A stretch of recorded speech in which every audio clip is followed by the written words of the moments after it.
Today marked the third straight day where the New York Times had a banner headline to deliver the shocking events that had just taken place. A banner goes right across the top of the paper. It's been nothing short of an astonishing past 10 days, making what comes next even harder to predict.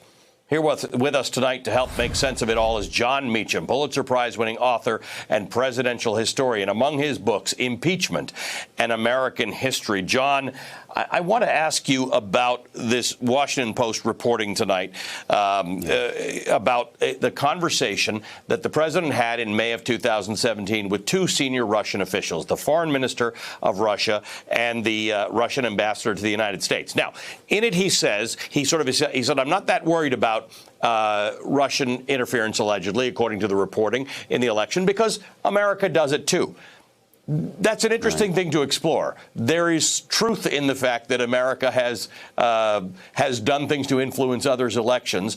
There seemed to have been concern among people who heard this that there's an equivalency here that the president doesn't seem to be recognizing that he's undertaking. Are you suggesting that the president's saying something that may not be nuanced and or true? That's an unusual assertion at this point in American history.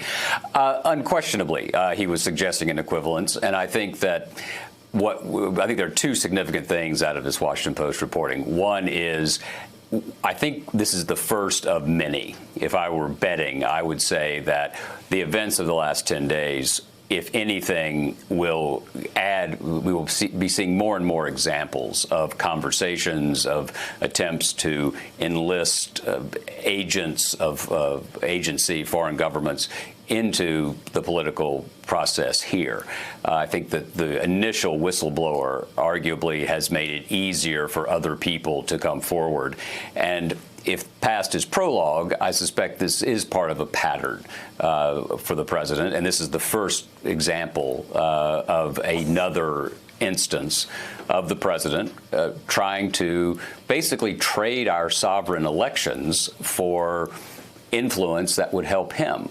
And though he was talking about 2016 there, I don't think it's much of a leap to say that if he says, I don't have a problem with what you did in 2016, presumably then he wouldn't have a problem with what they might do in 2018 or 2020 or 2022 or 2024.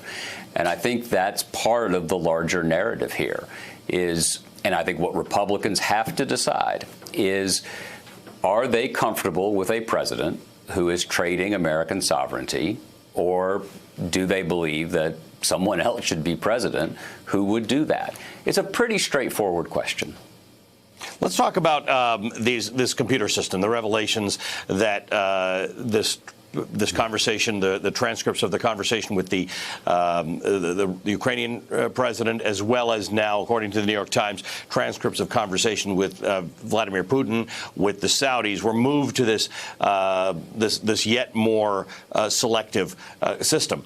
I don't know if that's akin to Alexander Butterfield disclosing that there was a recording, that Nixon had recordings in the White House. I don't know what it is, but let's give me some historical context into this sort of thing. Presidents keeping information from those who might want or need it for political purposes as opposed to national security purposes. Is there an analog somewhere? Well, presidents have their secrets.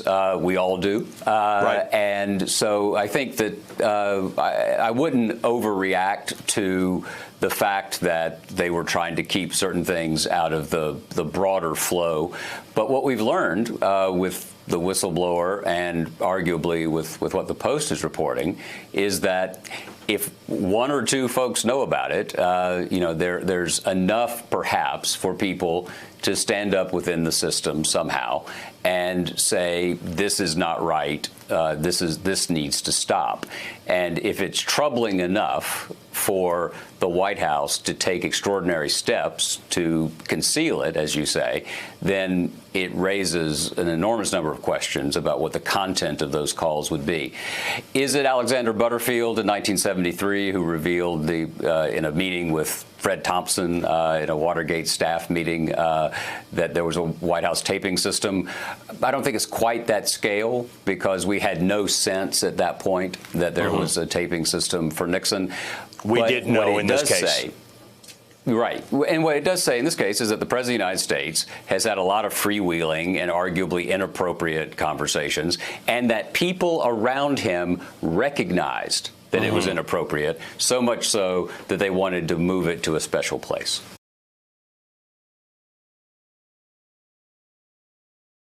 Hey there, I'm Chris Hayes from MSNBC. Thanks for watching MSNBC on YouTube. If you want to keep up to date with the videos we're putting out, you can click subscribe just below me, or click over on this list to see lots of other great videos.